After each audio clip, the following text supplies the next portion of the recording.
নমস্কার বন্ধুরা, আমি আজকে করব সজনে ডাঁটার তরকারি। আজকে সজনে ডাঁটা চচ্চড়ি সর্ষে বাটা করব না, তো আমি আজকে আলু সেদ্ধ করা আলু দিয়ে সজনে ডাঁটা দিয়ে তরকারি করব।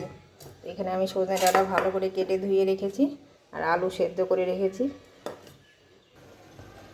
কড়াইতে তেলটা গরম হয়ে গেছে, তো কেটে ধুয়ে রাখা সজনাগুলো আমি ভেজে নেব হালকা করে।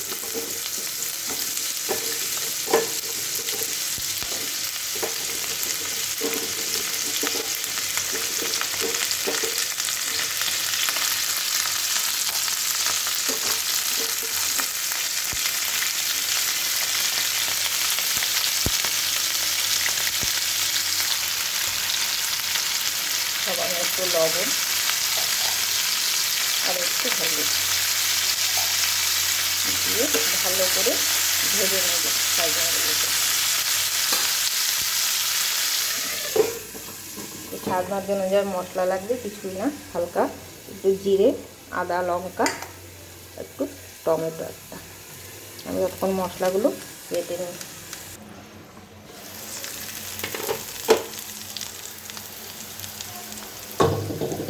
সজনেটা ভাজা হয়ে গেছে, বেশি ভাজবো না, সজনেটা হয়ে গেছে ভাজা।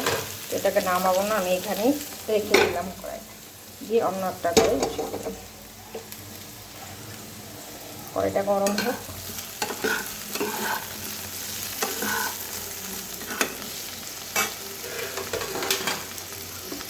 এখানে আলু সেদ্ধ করে রেখেছি, ছুলে নিলাম, টুকরো করে নিই আলুগুলো।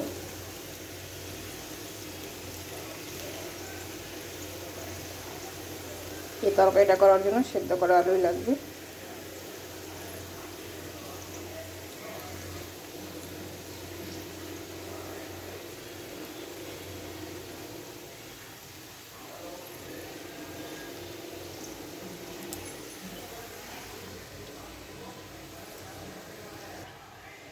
কড়াইটা গরম হয়ে গেছে, তেল দিয়ে দিই কড়াইতে।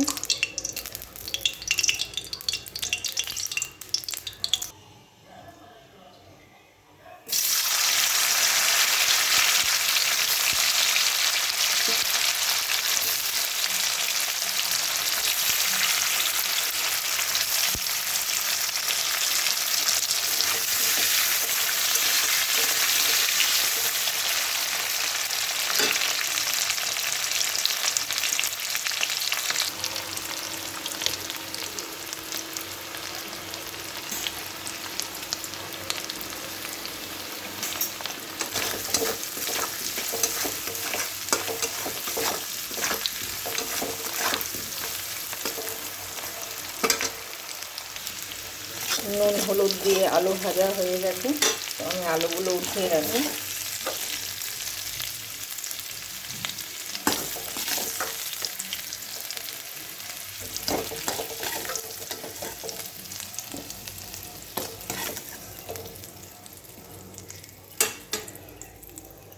আলু ভাজার তেলের মধ্যেই আমি সোমবার দিয়ে দেবো এখানে গোটা গরম মশলা,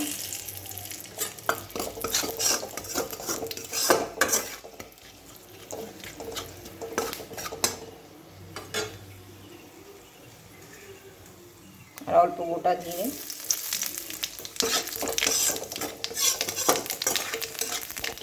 দিয়ে ভালো করে লাল করে ভেজে নিয়ে তারপর মশলাগুলো আমি এখানে দিয়ে দেবো।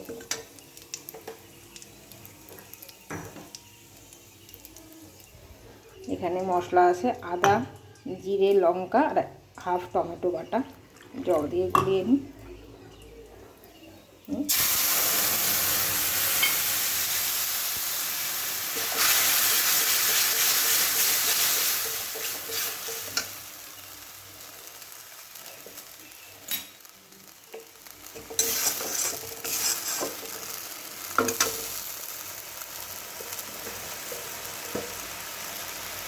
হাফ চামচ হলুদ গুঁড়ো,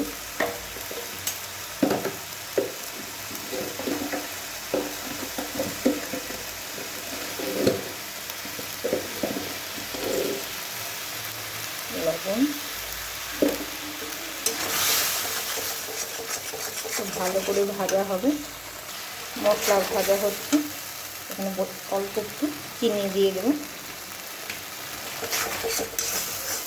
এক চামচের মতো চিনি দিয়ে যেরকম মিষ্টি খাই সেভাবেই মিষ্টি দিলেই হবে। তো আমি এটাকে ভালো করে একটু কষিয়ে নিই।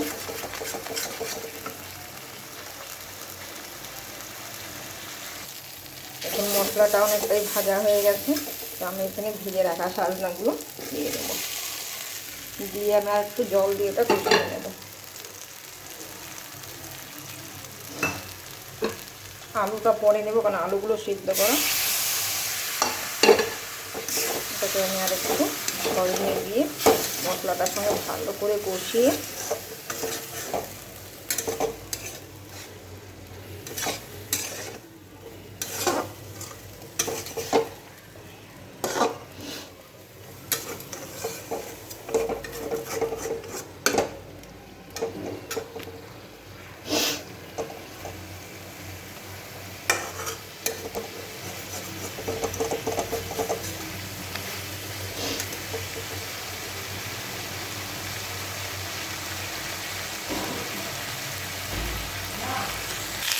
মশলাটা ভালো করে কষানো হয়ে গেছে।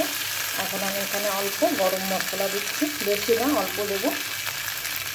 দিয়ে আমি এখানে জল দিয়ে দেবো।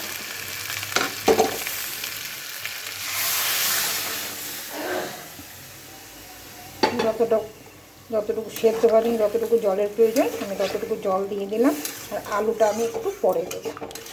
সজনে ডাঁটাটা হাফ সেদ্ধ হয়ে গেলে তারপর আমি আলু দেবো। সজনে ডাঁটা সেদ্ধ হোক। সজনে ডাঁটা হাফ সেদ্ধ হয়ে গেছে। তো এখন আমি ভেজে রাখা আলুগুলো দিয়ে দেবো।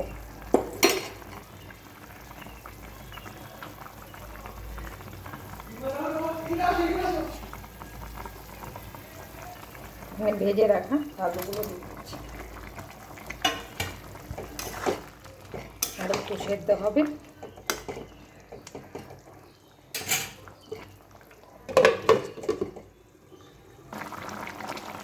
সজনে ডাঁটা সেদ্ধ হয়ে গেছে। তো এখানে আমি 1 চামচের মতো ঘি দিয়ে দিচ্ছি। এখানে ঘিটা দিলে টেস্টটা একটু ভালো হয়। সজনে ডাঁটাও সেদ্ধ হয়ে গেছে। এটাকে ঘি দিয়ে এখন নামিয়ে নেব।